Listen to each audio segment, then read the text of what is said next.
Welcome to our continuing series, Evenings with Sraddhalu. Namaste. Namaste. We have been discussing in our last session three things: wealth, power, and sex. And I believe we've covered a lot of it, but there's still the question from Anmol. Maybe you could begin with that. So there was a mention of the misuse of the power, wealth, Yes. and sex. So I wanted to confirm whether Sri Aurobindo was referring to the misuse even of the sex energy, and if there is a misuse, then what is the right way to use it? Right way to use it. Yes. So if you see the text which we read from Sri Aurobindo, this, and he's speaking of money, is indeed one of the three powers: power, wealth, sex, that have the strongest attraction for the human ego and the asura, and are most generally misheld and misused by those who retain them. And even he says the seekers or keepers of wealth are more often possessed rather than its possessors. And there is a certain distorting influence stamped on it, on wealth, by its long seizure and perversion by the asura. Now, although his primary focus here is wealth, and he has brought these three together, power, wealth, and sex, we find the similar pattern with all three. You notice the nature of the sexual impulse. It seizes you. It compels you. And if you were instinctive as an animal, then it would take you through certain natural grooves to procreate, and then it's gone. But now with a mental mind, you have not followed those grooves, you have taken the impulse and redirected it. Now the human being is the only species which uses the sex impulse only for purpose of pleasure and not procreation. Or procreation becomes incidental in some sense. And then once you take it into that track, how far would you take the pleasure? And if you see the forms of perversion of sex, that gives you an idea of how the energy has seized you and made you a toy. If you look at what happens in a typical disco setting, or where people go to nightclubs, which is more extreme, I think. People may take drugs, or they play to this music. The music is beating and their bodies are jumping to the beats, unconscious, mechanical, instinctive. They throw themselves into the sway of the instinct that seizes them. Which instinct is it, by the way? And it's not just coming from the music. It's a whole rush of energy is coming in. Strong, crude sexuality, often associated with drugs. Vital beings and forces entering that space, now actually possessing people partially or fully. And then they get into all kinds of frenzied activity. There's a blurring of their energy, their individuality, etc. But they're allowing themselves to be seized by the energy. When they go away, the groove of that energy seizing them has set into them. Thereafter, increasingly their life turns in the direction that that energy nudges them to. Okay? Now, taking that as an extreme example, the same thing now you could take in a simpler context, where people who have died, let's say, and Mother gives this example, when people die, the vital body is dissolved, but the strong knots of desire or impulse which are set in the body energy, because the vital body is a fluid energy, it's not rigid like the physical. Those strong knots of energetic tendencies, they tend to remain and often acquire vague forms of individuality floating around, little beings. And if there are strong sexual desires in the vital body, then they tend to hang around or attach themselves to others who have similar affinity. Or they're attracted to people having sex. So here's the interesting thing. When a couple is having sex of a crude kind, energetic, instinctive course, all these beings come to feed on the energy which is being spilt. But how do they feed? They're not just taking what you're spilling, they also influence you now to give more. They seize you and to provoke you to have more and more of the same. And suddenly you realize, I don't know why, suddenly I feel this strong urge coming out of nowhere. And if you're careful, you notice it didn't come from within you, it came from outside you. And you have become more and more a toy or a victim to that energy. Exactly the same thing happens with money. When the money came into your hands, you thought you are taking it, but the energy attached to it entered you and began to seize you and warp you from within. And the easiest thing it does is exaggerates your desire and then focuses on ego satisfaction. I am more important, I am more wealthy, I can influence more, I am giving to you, and so on. All that stuff starts. And as it seizes you, it warps you, and you don't realize that you're being warped. It has a character, a pleasurable character similar to the sexual energy. When it enters you, it gives you a high momentarily, which makes you feel good, and so you accept it. In the very act of acceptance, the groove is formed now, by which it can now seize you and grow in you. Exactly the same thing happens with power. You put a person in a position of power. Now you are head of such and such thing, and the fellow sits on the chair and the power rush. The high which comes, it's heady, right? Yeah, we have the phrase lust for power. And again, it seizes you. And without realizing it, the fellow now starts doing exactly what his predecessor was doing, which he was criticizing when he was the victim of that power structure. And he doesn't even realize it. And to his own mind, he may justify and say, but that's the only way, these people deserve it, blah, blah. He's not recognized, he's even forgotten what it was like on the other end. Why?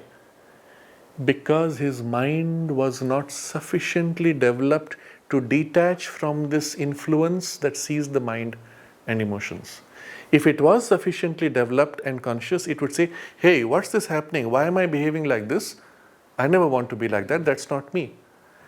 And so already to have developed that base of detachment or of inner sensitivity or some influence of the psychic or a higher consciousness against which now you can recognize this as not you. That must be there. So let's now bring it into the context of a person who is practicing some kind of sadhana, who has developed already within himself a degree of this awareness of mixtures of energies or thoughts, can recognize these thoughts are coming in or these impulses are coming in, they are not me. Or are they aligned to my psychic sensitivity? And he's able to either reject them or minimize them. They keep popping up and he keeps struggling with them until he finds the key to manage it. And the key will be this, precisely what Sri Aurobindo speaks of here, that in order to be able to do this, complete self-control, detachment, and renunciation of all bondage to wealth and all personal and egoistic desire for its possession. Now that's the basic framework required, and then he puts it in a positive way. All wealth belongs to the divine. Regard wealth simply as a power to be won back for the mother and placed at her service, and you have to be a trustee and so on. All depends on the way they discharge their trust while it is with them, in what spirit and what consciousness. So he gives you how to make this correction. But you must neither turn with an ascetic shrinking from the money power, the means it gives and the objects it brings, nor cherish a rajasic attachment to them or a spirit of enslaving self-indulgence in their gratification. Now if you look at this attitude or the shift in consciousness, broadly it applies to all three things. And you get your practical relationship, both with the sex energy, with power, force, and the wealth force. What would be the right use of the sex energy? The right use of sex energy will be procreation, very simply. Aspiration for bringing down higher souls or something? So, for those who are living in a family life, where they are already in a framework where they are going to have children, they have married, and that's part of the framework in which they live, there will be a legitimate utilization of sex for enjoyment, which we have discussed in the previous things. They are not obviously aiming for a spiritual liberation or prioritizing of a transformation of consciousness. But even if they have a spiritual inclination and aspiration, to accept that as a transitory passage until the whole priorities shift to something higher, the method which we have discussed before is to put greater emphasis on the love, on the caring, on building higher values of relationships. And with that, the choice when you choose to have children, to consciously prepare the base in which A conscious soul can come, and the base would be not only individually in your purification to receive, but also in the environment where you can nurture a more conscious soul, and then help to bring up the child with that kind of consciousness. But still, a legitimate enjoyment, as long as that is worthwhile for you as an enjoyment, is acceptable. Someday you will outgrow it and you will find other higher grades of enjoyment where the sexual component will become irrelevant or nominally present only. I'd like you to talk a bit more about power, because it seems that power is at the top of many of these things. It's at the top of sex, it's at the top of wealth. Yes. Yes. In fact, the money and power are more closely bound, because if you have enough money, you can easily get power, or if you have power, you can easily make money. That's what you see in politics. People often enter politics in India particularly, but now I find it's the same everywhere in the world, even in the US. They enter politics for the purpose of gaining power, and then the person suddenly becomes a multimillionaire within a few years, and it's not coming from their salary, obviously. So the things are tied together, the wealth and power. But the power aspect is, we were discussing last time, it is heady. It suddenly seizes you, and what happens is, it tends to make you want to dominate your circumstances. You are no more able to put up with opposition, where earlier you had to suffer it. Okay, this person doesn't agree with me, I have to put up and I nudge, and at best there's some bickering behind the scenes, but we are colleagues, equally powerful. The moment this person now becomes powerful, he begins to dominate and oppress. He has no time, no patience for listening to others, and it takes a huge vitality even to be able to work with a large number of people if you really want to care and listen to everybody. So very quickly you begin to either insulate yourself, just imposing the power, or you engage. If you have a greater vitality, you engage, but to compel with power. So you enter the workspace, you compel people to follow you because of the charismatic power energy that you bring into the space, and people grow with you. Or as you will see, certain businessmen, they insulate themselves at the top, they don't meet anybody, and they have people through whom they execute their decisions, who themselves are only following orders, and there's chain of command all the way down. It's a strange thing, because you realize, it was very recently I heard this from somebody. He says, I was in this big company, and what I had to do, I had to ensure production through so many factories, and if you don't drive people to make them perform, you get thrown out. And the way he was describing it, it was such a terrorizing environment. He lived in fear of being thrown out, and he had to impose with fear, punishment, or reward, or combinations of these to make others do. And the whole machinery, it was a big car company, the whole machinery was built on this exaggerated fear, reward, drive. Obviously, the culture, the consciousness there is not conducive to any evolution.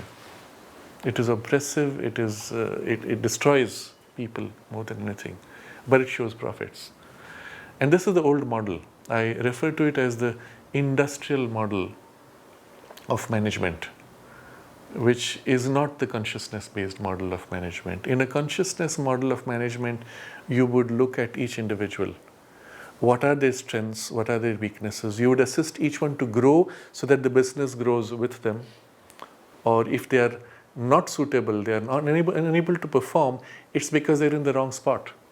Shift them to where they are more appropriately placed, and you'll get better commitment and better performance from them, because now they're fulfilling their swabhava and their swadharma. So the whole management approach would become very different. Such a power would be loving, first of all, not threatening, not imposing, not dominating. And it would not be about what I am or what I want to do. It would be about what is good for, whether the company or the nation or the community, whatever you're working for, a greater ideal. And Sri Aurobindo explains this in his writings on Indian politics. He says the Indian model of governance of the king was very different from the European or the Middle Eastern model. And that Indian model was replaced by the Middle Eastern model when the invasions came from Islamists, and later from the European invasions, which became the colonization of India. And the Indian model itself has not completely gone, but it's largely receded to the spaces not touched by these two things. So what's the difference? In Europe or in the Middle East, the king owned everything. Not only owned the lands, he owned the people on the lands. So as slaves of the king, he could basically behead anybody on a whim or demand them to do anything, serve anything. And in order to manage such a large ownership, he then created royalty or a class of royalty or something in between which had something of his sense of ownership but not quite it. But still the idea was you own and others are just raw material, so slaves.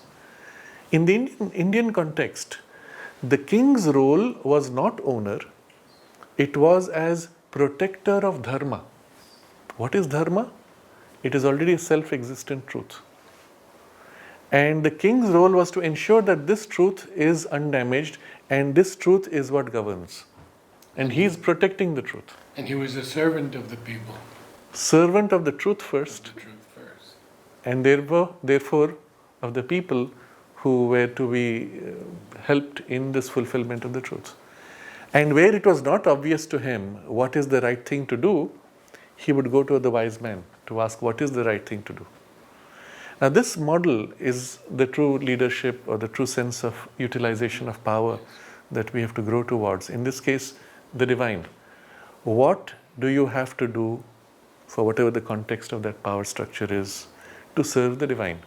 And if it's a business, for the growth of the business in service to the divine. Now let's say you're manufacturing something, bricks, okay, something very mundane and simple here. You're manufacturing bricks for what? So that they may go and serve in improving the quality of life of people, give them greater security, comfort, and so on. You're serving an evolutionary purpose. That should be your perspective. And in manufacturing these bricks of a good quality which will last long and serve the people, well, these are the values, these are the standards in service to the divine. Now take something much radically different like information technology, you're developing software, it's the same idea. What is it being used for? So obviously if you're developing games which are going to be shoot 'em up games where people are not really growing in consciousness, then you would question whether that's what you should be doing. And you would shift focus from those types of games to something which is more constructive. But assuming you take a constructive form, again you're serving the divine purpose in evolution. And my role then as the boss is the responsibility that is given to me at this level of operation to serve that truth, to make it more effective. That's all. So on a personal level, it means I have to become less and less I-based. The ego sense has to begin to thin. And the mother explains this. The peak of power is in the power which is absolute, which is the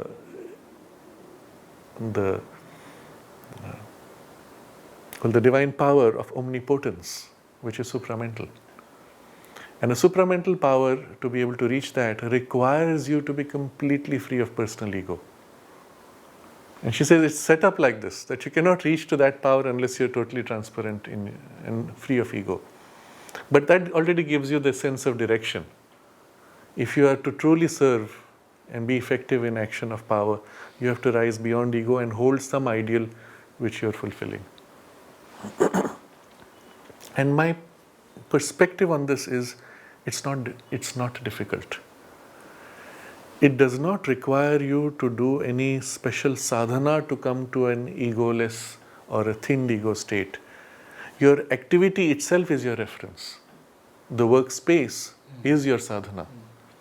And increasingly, you would be observing your own behavior, your own decision making, And the beauty of business spaces is when you make a mistake, it hits you back very quickly. A mistake is very quickly exposed by the consequences it has. You know something is going wrong. Rather than saying, they are not executing properly my decision, you need to review from scratch. Did I even convey my decision the right way? Maybe my decision was right, but the way I conveyed it was not right. And so anything going wrong, if it is within the ambit of your influence, you have to start by reassessing yourself. And then review the decision, the manner in which you conveyed it, the manner in which you assisted people to fulfill it, and so on. And your role in terms of the responsibility and in power.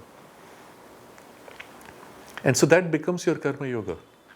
The very base of the karma yoga is right there.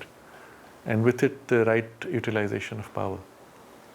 It would mean every day, consciously, at the beginning of the day, before you enter the exercise of power, to put yourself as far as possible in alignment, either with the divine presence within or the ideal which you are consciously serving, both through the heart and through the mind, both. In the activity, frequently pause to review the relationship with these two at each step of decision making, and at the end of the day particularly to review the whole day and then assess whether you were able to fit or how close you were or how far you drifted from that, and then make the corrective steps.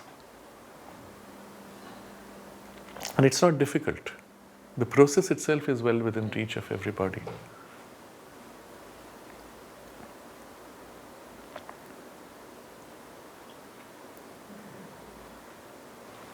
Philanthropy. Philanthropy. You will share what you wanted to say about it, or what you might have Well, said. in reading Sri Aurobindo, it seems that most philanthropy is for the ego's benefit Yes. and not to the receiver. Yes, and he even says altruism is one of the worst forms of ego. Yes.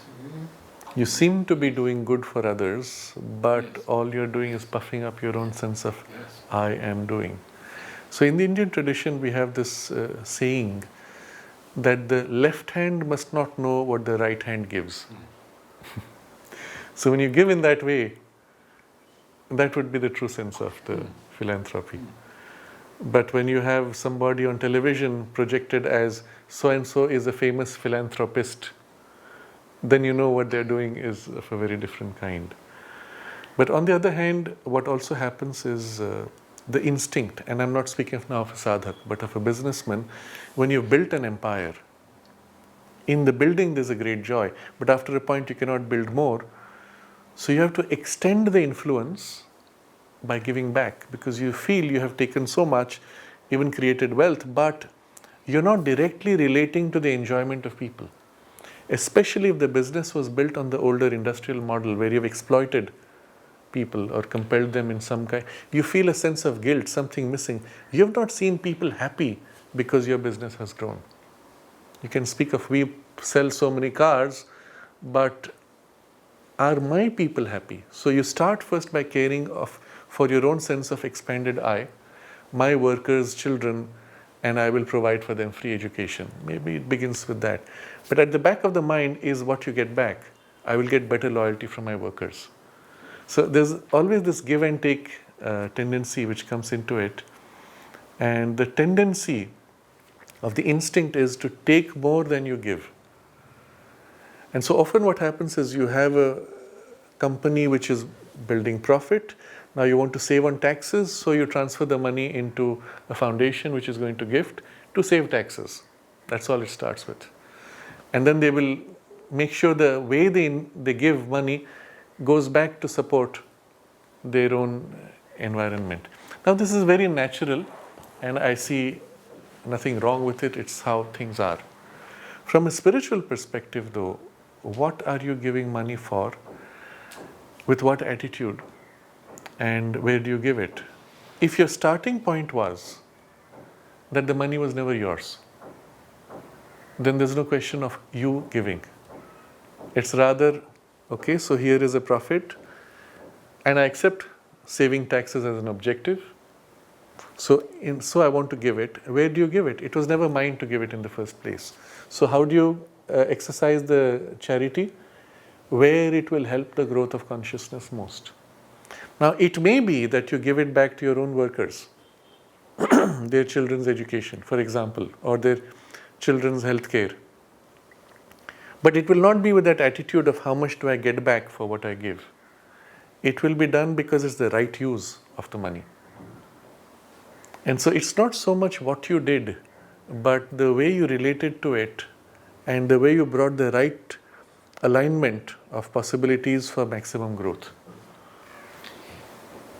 The problem of sweatshops in third world countries is huge. Children are being misused. How does one begin to correct this? At the heart of it is the false poverty that is deliberately created by policies in order to have cheap workers. There is an intention at the top level of power structures to create poverty on one side so that you have cheap labor for another side which can live more wealthy. And this is really the problem. The world has enough wealth for everybody to be comfortable. The world has enough food for everybody to not be hungry. The world has enough resources for everybody to have a good education of the best kind.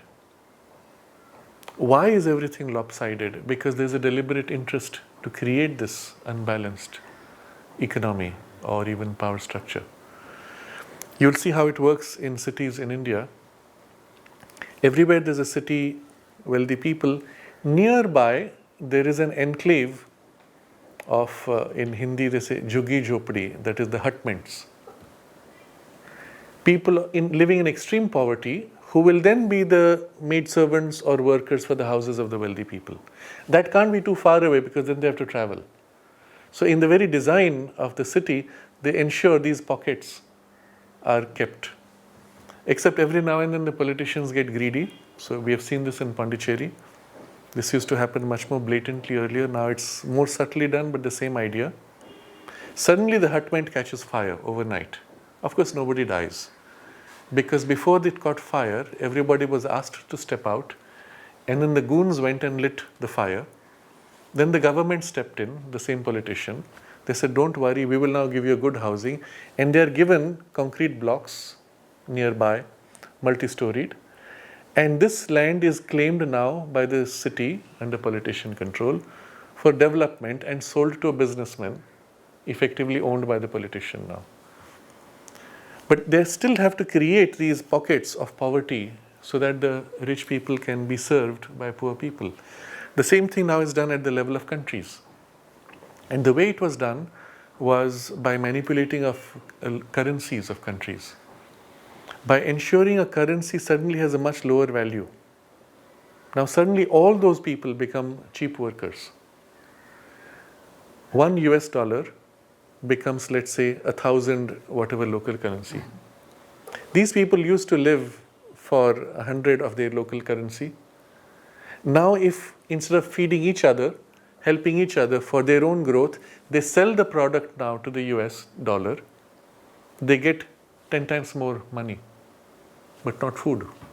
So you see what happened, for example, in Peru or in other parts of South America, where in the high altitudes they had quinoa, which was high protein food, which was the staple food for people. Suddenly in the US, quinoa was promoted as a high quality protein food. Exports started, and as the staple food was exported for earning twice as much, except once you have earned the money, what do you buy with it? There is no food. So then they started planting potatoes and junk foods.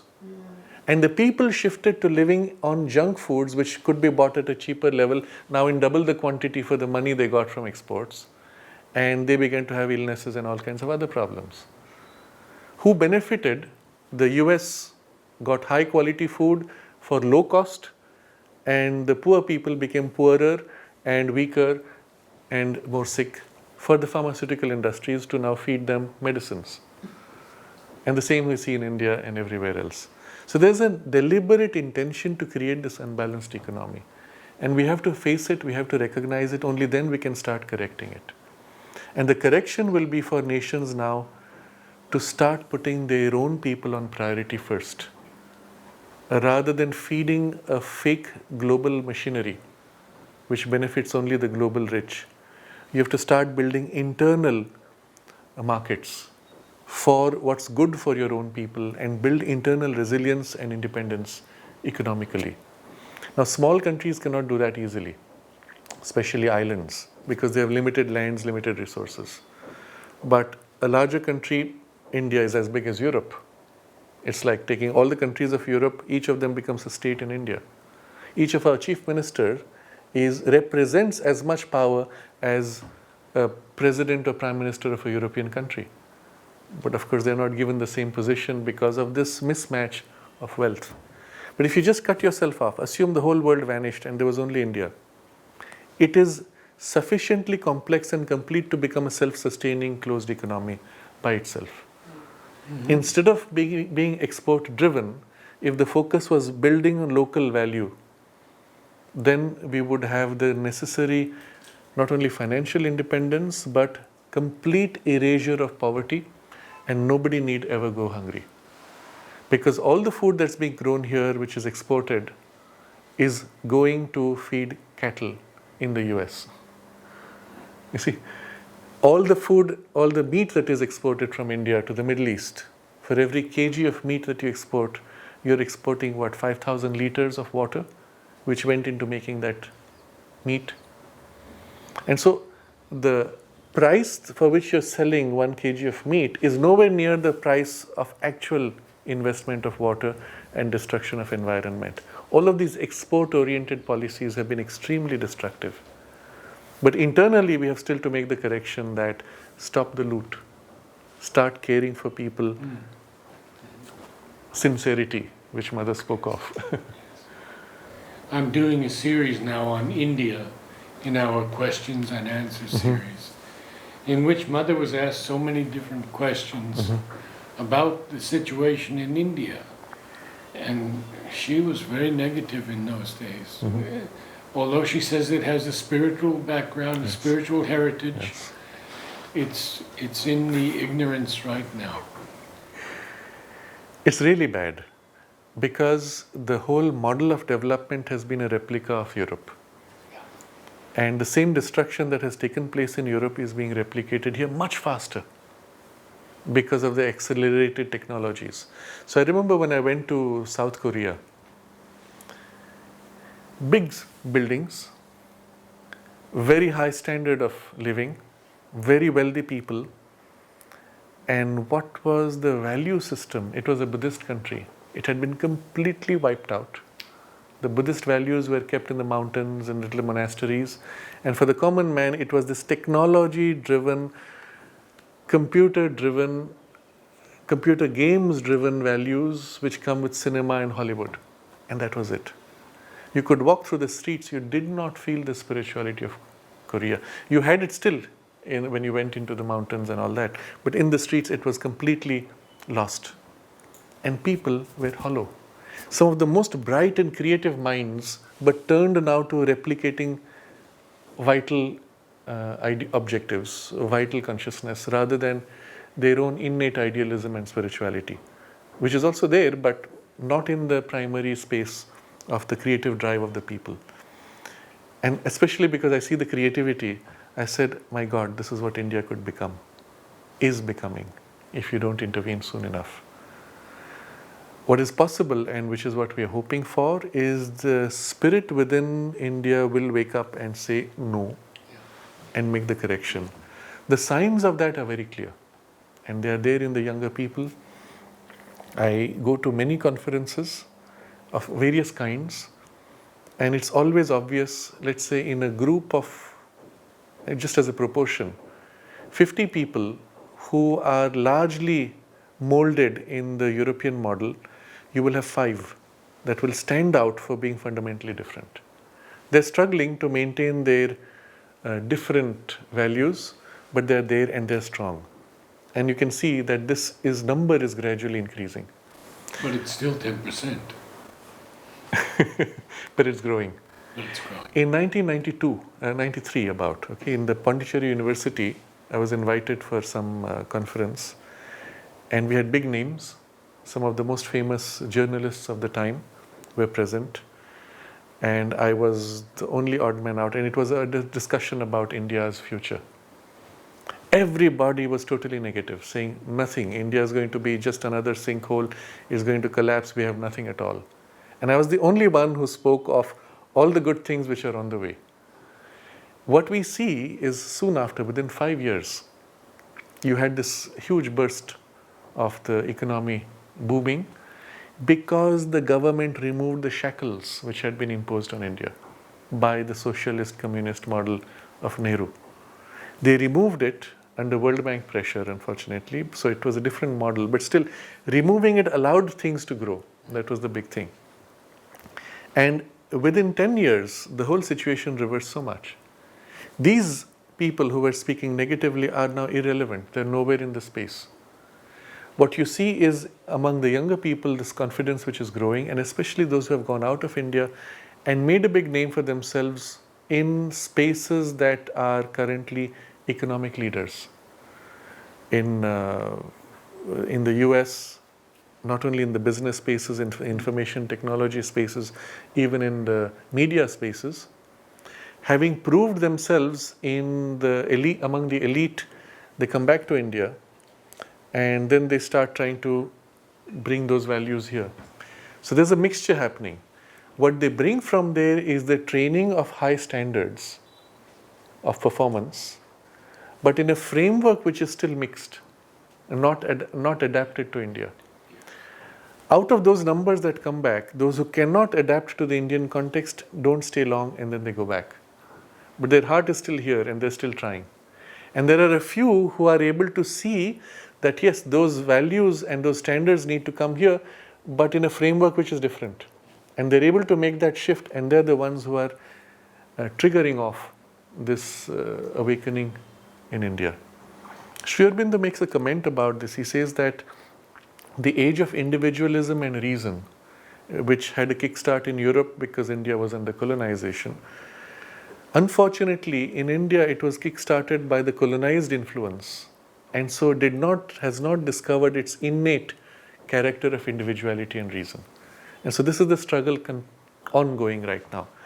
But from then, let's say 1992 to now, a little over 25 years, what is very clear is the numbers now who are able to bring the Indic values into this space are enormously larger. Enormously larger. You will see it in, for example, in various kinds of industries. There used to be a time when a hotel was considered a cutting edge because it was a replica of a European hotel.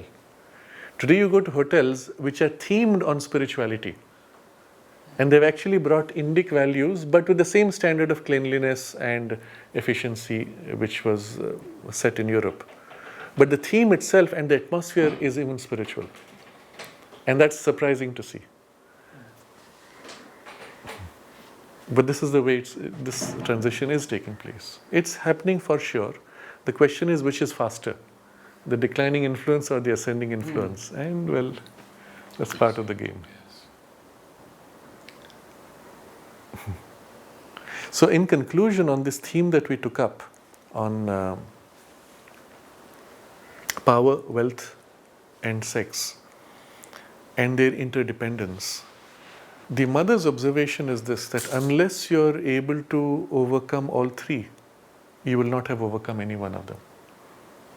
In other words, the framework that Sri Aurobindo sets for wealth, the detachment and the base of being not owner or possessor, as that grows, that develops, you actually acquire this poise in which none of these things are owned by you, and they are all taken up to be put at the service of the divine. And this, as I said, is very practical. Mother gives an example when she was entering the domain of wealth in the vital world, because that's the base in which the vital energy is the form in which the wealth is able to most directly materialize on earth. She was entering the domain, and there was a huge power which represents in the vital world in the form of snake, gigantic snake. And the power is there to prevent you from entering its domain unless you fulfill the conditions. Yes, I remember reading this. And the mother said, what are the conditions that I have to fulfill? And the serpent says, you have to conquer the sex instinct in humanity. Yes. If you can control that, then you can. Then I'm obliged.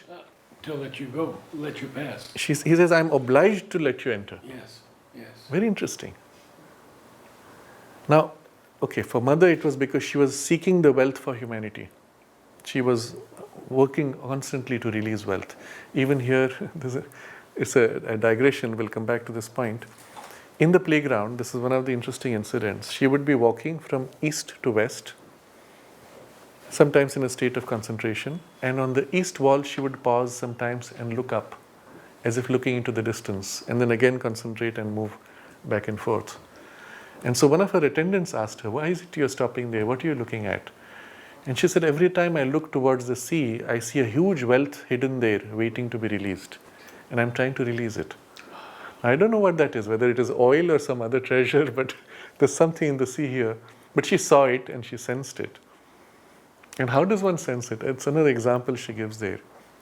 Suppose a miser has died and his vital desire was attached to a wealth which he has buried. So the subtle body, the vital body dissolves, but the part which was tightly knotted, it hangs around as a formation and it goes exactly where the wealth is to which it is attached. Now if you enter that space, you sense this entity, or there's some power there. And so you know the wealth is right there. You see, it gives away its own location. Of course, if you try to now take the wealth, depending on the formation, it might attack you, it might even cause physical harm, and so on. That's a different story. But it gives it away. The very fact that there is a power protecting the wealth to prevent its access to humanity gives away the location or the means. And so in this case, because it was for humanity, the condition was you had to conquer that impulse in humanity. And she said she had not yet been able to do that. But if you look at the principle behind, to the extent that within you you have built up enough detachment that you do not allow an external and vital energy to seize you, but you are able to handle whatever energy comes to you and direct it as appropriate with an equality. To that extent, now you have the right to wield the power of wealth. And if you again go back to the earlier discussion of the example we took, I think it was in the previous discussion, I've met with people, businessmen who are very successful. One of them, as an example, is a stockbroker, one of the biggest today. And entering his office, you could see what was happening. It was cluttered, uncouth, disorganized. The most plush, expensive things, but physically badly organized. It's typically wealthy in India. You know, they pay for the most expensive things, but the energy is still not organized. And that's one of the problems of India. And it was there. It was clear everybody else was just a minion to this man. He held the reins of wealth. He had big stickers on the wall saying, if you cannot dedicate yourself 24 hours to the stock market, do not enter it. Meaning he lived, breathed, thought, slept stock market. That was his thing. But huge vitality. And of course with it the exaggerated ego. And so I was with somebody for a particular purpose. I could see, he looked at the thing and it was obvious he could not get energy, wealth pull. He was not interested. Had he sensed that here was an opportunity in which he could draw energy of wealth, he would have said, okay. So anyway, that was an example of how they sense. So what was obvious is he was wielding the energy and he was enjoying it. But at the same time, because his vitality was so large, there was a backdrop of detachment where he could play, lose, give, throw, take, and enjoy it without being particularly attached to it. This is an interesting thing. So I've said the most successful businessmen often are the ones who, although they wield largely the vital energy, do not have a personal attachment. They may seem to indulge in the trappings which come with it, but on a very superficial level. And they're able to take the greatest risk. As a result of that. And I'm reminded of one example of a businessman who was in Calcutta, and when it came under communist rule, a lot of businessmen left from Calcutta. It used to be the hub of trade at one point and of business. He left. He lost everything. He had to build from zero. He moved to another city and built from scratch. Everything was built up from scratch. Now here you see a true sense of a businessman. They say, as a joke, if you take a Patel, you know the Patels own most of the hotels in the US. If you take a Patel and put him in the middle of a desert, he'll find a way to sell sand and make a profit. And there's a truth to it. And it's not about scheming, it's not about, it's about how you find opportunity, work hard to build on the opportunity and make a success out of it. So here's an example of a businessman and the true sense of it.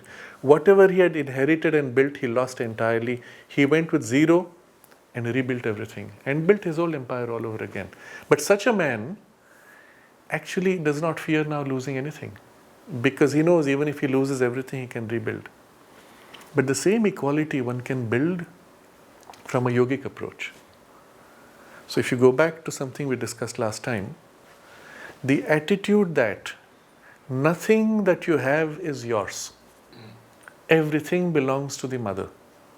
Your bank account, the money that comes into it or that goes out of it, the objects which you have, which you cherish, which you have inherited even, which you are attached to because it's my great-grandmother's heirloom, all these things are not yours but belong to the mother. The clothes you wear belong to the mother. Now take it to its completion. The body you have belongs to the mother. The strength in you, the energy you have belongs to her. The intelligence which you're so proud of, I can do this, belongs to the mother. And when you take this to completion, what is left that is yours? Nothing at all except your consciousness, your aspiration, and your love for the mother and the self-giving. And that too you realize is possible because she gives it to you. You're a part of her, and your love for her is her love within you that awakes to rejoin to its source. And if you can hold this as your poise of reference, consciously, cultivate it in your life, in the details, the non-possession and all belonging to her. And then work to serve her in everything you do, including the food you eat for your body's nourishment, including the profit you make in your business or in the success you have in whatever field of activity you are in. It's all hers and given to her because it already belongs to her. You can very quickly build the necessary attitude that allows you to wield whatever comes your way and become more and more a transparent instrument for her action. And in this process, you will find you grow. Your skill grows, your consciousness grows, your love grows, your knowledge grows, your intelligence, strength, and everything grows to be able to serve her more and more completely. There is no you except the part that simply is grateful to be able to love and to serve. I would like to close with an experience Yes. With Nolini. It was on my birthday in 1979, and we wanted to see him. We brought a huge bamboo tray filled with 100 different flowers of psychological perfection and presented it to him. And he was very insistent that Anima give us the tray back. So she had to arrange the flowers. And then we sat down, and he said, I have read your letter. And it was a 2-page, single-space typewritten letter about the difficulties in Aurobindo. And he appreciated it very much.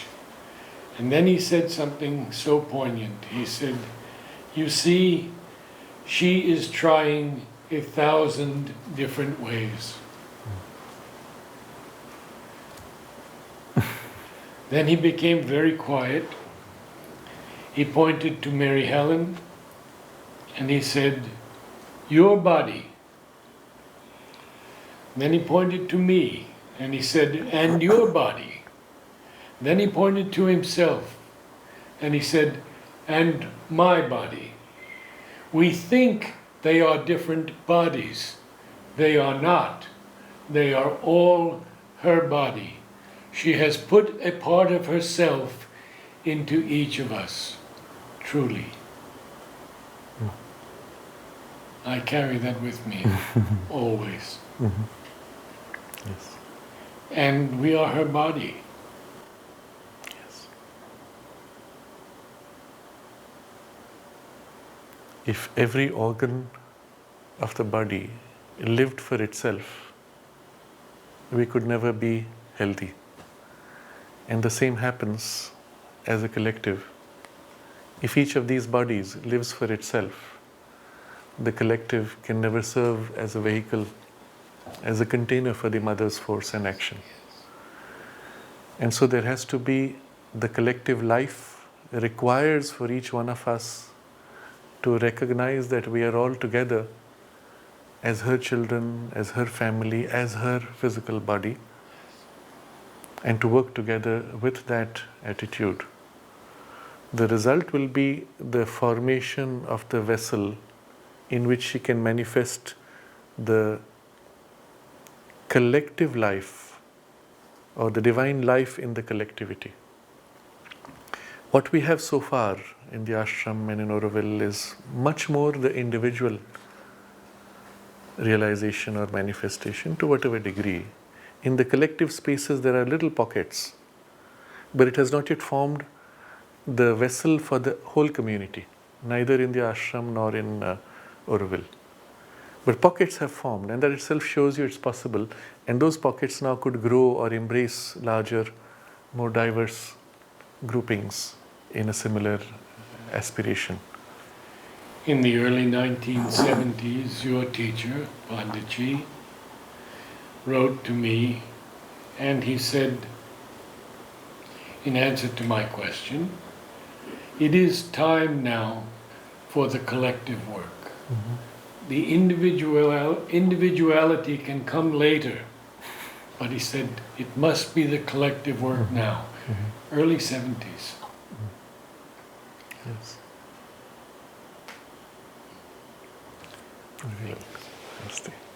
Thank you.